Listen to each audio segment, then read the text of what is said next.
Evening folks, welcome to episode 2 of our mini mobility series we are on. Last week we kicked off with the re-release of the spinal segmentation movement on episode 1. Okay, so if you get a chance to have a wee go at it, sweet, keep drilling it. If you didn't, jump back and check it. This evening we are going to kick off the week with episode 2 focusing on hip rotation. Okay, this wee hip drill is basically a bit of a beginner drill, but can be implemented at whatever level you're at. Okay, it can help you get more control of your hip, expose your hip to more internal and external rotation, which you'll see, and basically feel a bit more health and movement into that hip. Okay, so let's jump into it. Okay, check it out, and any questions, throw them at me. Let's get into it then. So hip axial rotations. As mentioned before, you're going to bring your hip in between internal and external rotation, moving between the range or within the range that you have currently inside your hip, but more importantly, really looking to sort of open up a wee bit more range and get control of more range as well, which is the main thing. So let's talk about the setup. Setup position, you're going to sit down on the floor, bring your feet out nice and wide, so you've almost got a wide position set up here between the two legs. Now don't go jealous of my massive legs, okay? So let's talk about the ankle. So we're going to work single leg at a time. So with the ankle position, we're going to pull the toes up into the shin.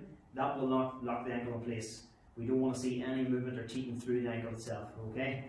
Further on up to the knee, we're going to lock the knee out, contracting the quad muscle about 30-40%. And with our posture, we want to sit nice and tall, keeping the shoulders back and chest out. Now for a wee bit of modification, if you feel really uncomfortable in this position, you can slightly lean back into it, okay? So that's perfectly fine. Now to start off with, as mentioned, we're going to move between internal and external rotation of the hips. Now visually I want you to look at the quad muscle, but internally I want you feeling that hip joint really work as hard as possible, and the femur, the bone that runs into the hip joint, okay? Now if you can see it on the camera, I've drawn an X in the quad muscle. You can do the same to visually see the thigh turning, makes it a bit easier, okay? So as we set up, we're going to pull the toe up and in, lock the knee, contract the quad muscle, and internal rotation. So I'm going to look to bring that X into the midline, hold for 5 to 10 seconds, and if you experience any cramp, try and sit through it, don't be jumping straight out of it, and then rotate externally at the hip.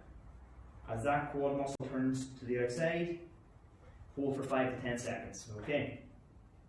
Over the period of 10 reps, so in and out equals 1, I want you to try and gain more control of the hip, but more importantly, start to clear a bit more range and gradually a bigger window of opportunity inside that hip, okay? 10 reps in the right, sorry left, 10 reps in the right, same thing, same focus. Get that hip rotating and do it once, twice daily for a week, 2 weeks. If you're training, keep smashing it in at some sort of point in your warm-up or your routine, and let's see how those hips feel after 2 to 3 weeks, okay? Give it a go. Any questions?